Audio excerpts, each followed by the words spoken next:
মাসের ২০ তারিখ পার হতেই পকেট খালি? বাজার করা বা বাচ্চার স্কুলের বেতন দেওয়া নিয়ে টেনশনে আছেন? ঠিক এই সময়ে ব্যাংক থেকে ফোন আসে, স্যার একটা ক্রেডিট কার্ড নেবেন? মনে হয় যেন আলাদিনের চেরাগ। কিন্তু দাঁড়ান, সই করার আগে এই ভিডিওটা আপনার জন্য লাইফ সেভার হতে পারে।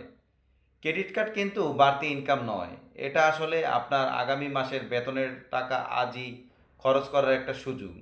অনেকে এটাকে ফ্রি টাকা ভেবে শপিং করে ফেলে, আর মাস শেষে যখন বিল আসে তখন মাথায় হাত। শুধু মিনিমাম পেমেন্ট দিয়ে পার হতে চাইলে আপনি 20 থেকে 30% সুদের জালে আজীবনের জন্য আটকে যাবেন। তাহলে কি ক্রেডিট কার্ড নেবেন না? অবশ্যই নেবেন, তবে দাবার চালটা আপনার হাতে রাখুন। Point number one, credit card দিয়ে শুধু আপনার প্রয়োজনীয় বাজার আর ইউটিলিটি বিল দিন।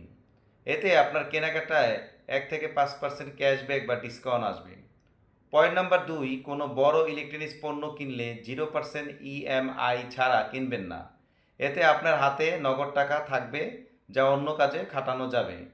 পয়েন্ট নাম্বার তিন, বিল দেওয়ার জন্য মোবাইলে রিমাইন্ডার সেট করুন। একদিন দেরি মানেই কিন্তু অনেক জরিমানা। ধন্যবাদ।